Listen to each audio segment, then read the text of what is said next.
do a little face mash. It's some teammates from the Panthers. Oh, gosh, that is a weird style. That's me and Luke Kuechly. There you go, bingo. He's 1 for 1. You? I don't really see you. I mean, first off, what Luke's can we fix the mouth there? What the heck is going on there? My God, what a year it's been. Last year we had him in person. This year nobody's in person. But here he is, Christian McCaffrey, the best running back in the National Football League, joining us on the program. Christian, how are you, pal? I'm doing well. I appreciate you guys having me on.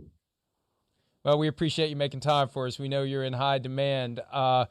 Carolina Panthers, great. Well, I don't want to say great season, obviously wins, losses, but better than a lot of people have expected. Matt Rhule came in and really took things over. Give me your impression of Matt Rhule as a coach and where the offense has been and where it may be heading. Yeah, I think Coach Rhule is awesome. I think from day one, he set the tempo and the standard of what he wants the Panthers organization to be. And I think when you had a year where, you have such a young team, there's no OTAs, and, you kind of have a lot of guys, me included, who, are injured and not playing.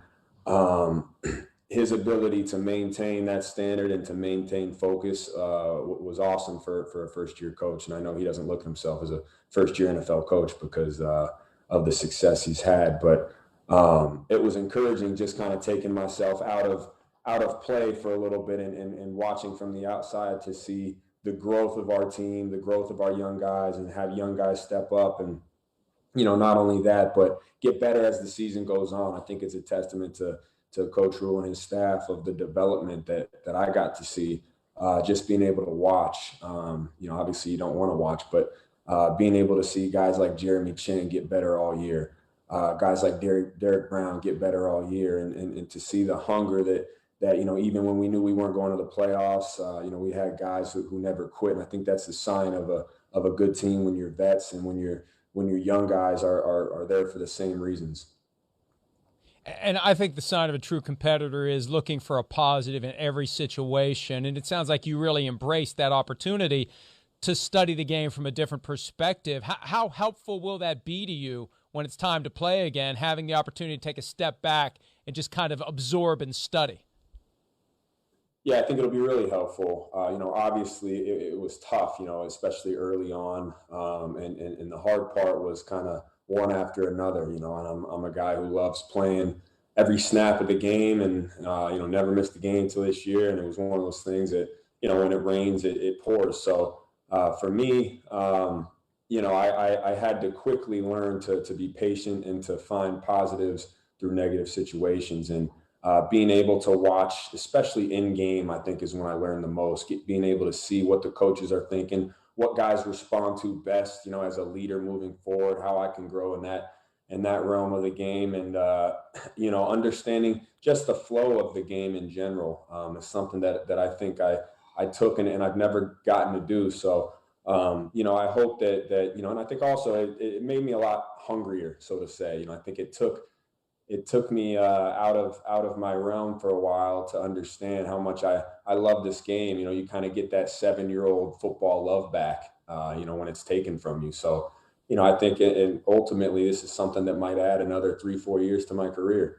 So, I definitely view it as, although negative in the moment, it will be a positive in the long run. Yeah, I hear you there. That's the great way to look at it. Yeah, you avoided a lot of car crashes this year, so you'll be fresh for a few more years maybe because of it. But I do want to talk about, just because people hear high ankle sprain, and then they go, what's the big deal? And then you're this top-level specimen, and they're like, what's taking them so long?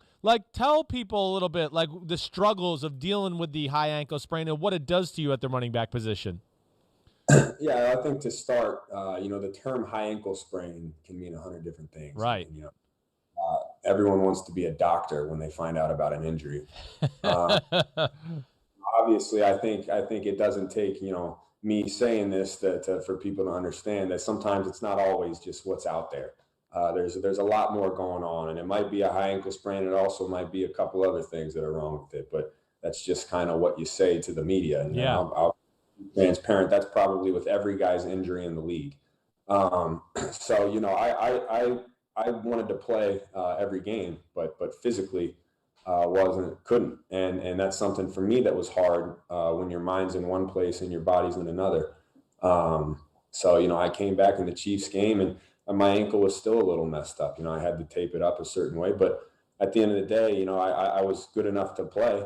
And so I played and unfortunately the last series of the game, I separate my shoulder, and that's, it's not what was the plan. It wasn't the plan for me and wasn't the plan for, Coach Rhule and Coach Brady and all of my teammates. But sometimes that's the way the game goes. You got guys who have, structural injuries throughout this whole year. I've seen, Aaron Rodgers had to miss a season. You got quarterbacks left and right that miss seasons, and at every position. And this just wasn't a year that went to plan. So sometimes that's just the way it goes. But obviously a struggle for me all year. But something that I can learn from, and I think it'll make me better in the long run. Yeah, I think it will too, and at least you got the right attitude, man. I know it was hard watching some of these running backs.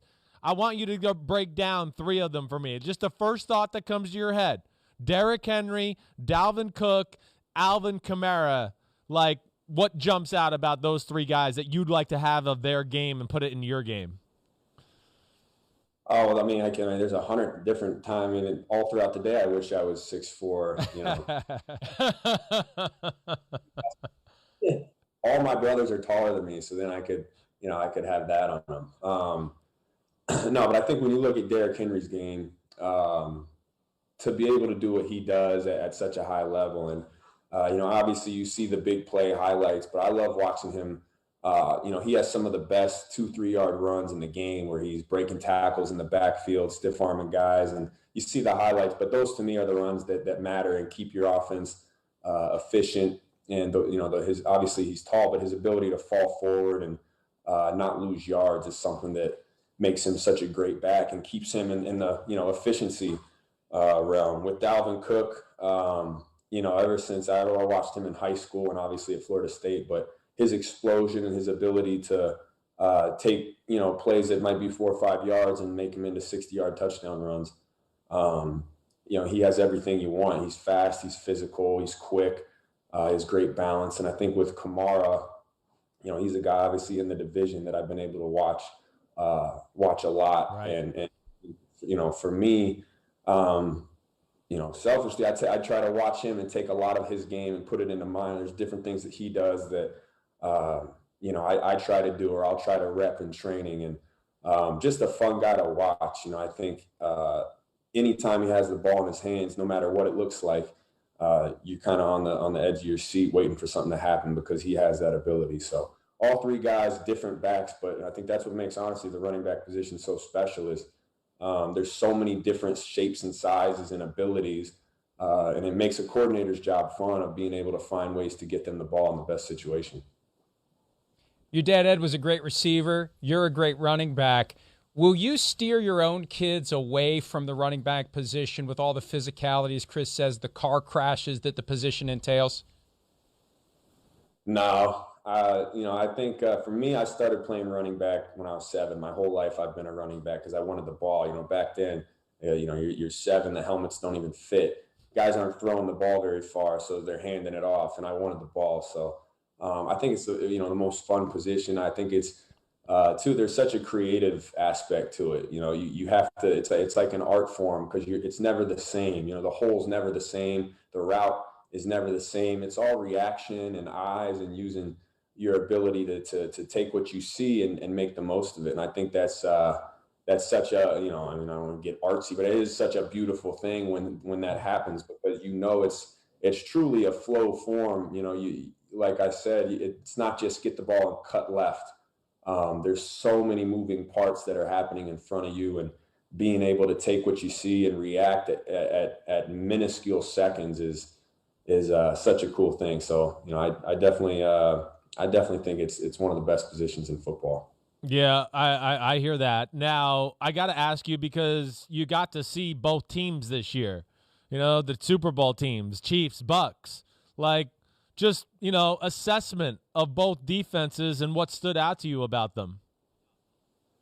Yeah, playing against Tampa twice a year, for the last few years, and just that team in general. I think what you see in their defense is obviously they have, first rounders left and right and guys who can play, but they play well together and they flow to the ball. And I think when you look at them up front, they demand so much. And so, it allows their linebackers to play freely and make plays. And they have, two of the best linebackers in the league on that team. Then they have a great secondary who flies to the ball too, and they play good team defense. They answer turnovers with turnovers. They answer stops when their offense gets a touchdown. And those are the things that you see in teams, specifically defenses, that end up help winning games. And I think the same is for the Chiefs. If Pat Mahomes and the offense scores, they take pride in getting stops. And their defenses aren't perfect, but I think that's the difference between winning and losing teams is playing great team football and the defense helping the offense out and the offense helping the defense out. And I think both teams obviously have done that really well throughout the year. Christian's here today on behalf of Ascent Protein. Tell us about it, and specifically, can it help a broken down middle-aged man like me look like you? Absolutely. I think, obviously nutrition is one of the biggest aspects of my life, being an athlete, but also for anyone. So I think you'd fit well for sure. But no, it's, putting clean and, non-artificial nutrition and, into my body is something that I found helps and works. So when it comes to recovery, when it comes to training, I think having no artificial ingredients, no artificial sugars, and knowing that what I'm putting in my body is helping me for my muscle recovery is important. Hey, Christian, great stuff as always. Good luck to you. Good luck to the Panthers, and we look forward to talking to you again real soon. Appreciate it, guys. Thanks for having me on. You're the man, Christian. Good luck. Thank you. Hi, I'm Mike Tirico, and thanks for watching. Make sure to hit subscribe for the latest news and highlights from NBC Sports.